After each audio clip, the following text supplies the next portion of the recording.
그렇다면 이번 사건처럼 그 상해치사로 집행유예가 선고되는 경우가 많이 있나요?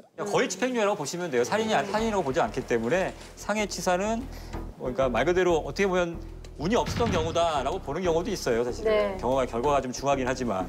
집행유예라고 하면 우리는 그냥 석방이라고 생각하잖아요. 그런데 판사들은 집행유예가 처벌이라고 생각하는 것 같아요. 근데 집행유예가 왜 처벌이라고 생각합니까? 판사들은?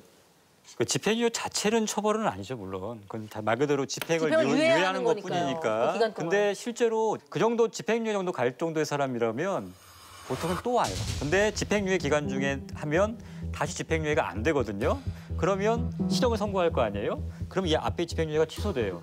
그럼 앞에 것도 다시 살아야 되고 뒤에 범죄는 또 별도로 실형을 살아야 되고 그다음에 집행유예만 받아도 제약되는 게 굉장히 많아요. 어떤 자리에 올라갈 수 원래 예를 들면 없고요. 대표도 안 되고 회사도 안 되고요. 회사 운영도 못 해요. 사람이 죽었는데 대표이사 못하는 것도 처벌이라고 생각하면 이건 느낌이 좀 다르지 않나요? 뭐 처벌이라고 하면 제한이라고 보여요. 예를 들면 교도소에 수용 인원이 더 이상 받아줄 수가 없어서 그렇다는 뭐 그런 사연이 있습니까?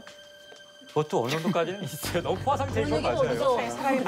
아니, 맞아. 실제로 뉴스에 포화 상태라고 나왔습니다. 예. 아, 진짜요? 근데 약간은 반반인 것 같다. 어떤 분은 진짜 집행유예를 벌로 알고 다시는 죄를 안 지려고 되게 열심히 공부하는 분도 있고요. 어떤 사람은 뭐 걸렸어도 또 합의금 하면 되지. 그래서 가볍게 보는 범죄자들도 있긴 해요. 자기네들마다 갖고 있는 감정, 온도도 다르더라고요. 근데 집행유예를 꼭 좀 지양해야 되는 유형의 범죄는 가정폭력과 아동학대 같은 경우에는 특별히 되풀이되는 네, 맞아요. 돌아가면 피해자가 있잖아요. 아니 근데 사실은 조금 화가 나는 부분은 그 합의에 대한 부분이 글쎄요, 아닐까 맞아요. 싶어요. 사람이 사망했습니다. 사망을 한 사건임에도 불구하고 합의금을 받았다는 이유로 그리고 또 합의금을 받은 유가족이 처벌 안 하셨으면 좋겠습니다라는 이유로 감형이 됐다라는 것에 대해서는 조금 할 얘기들이 많이 있을 것 같거든요. 이런 이제 사건 같은 경우에 피고인의 가족이 9천만 원을 피해자 측에다가 지급했거든요. 네. 물론 판결문만 보고 어떻게 알겠습니까마는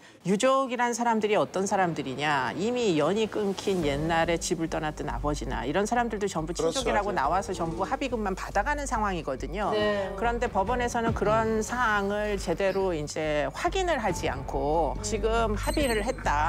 그리고는 뭐 피해자 측에서 돈을 받았으니까 합의와 함께 처벌 불원을 원한다. 그런 것들이 지금 집행유예의 이유가 사실 됐거든요.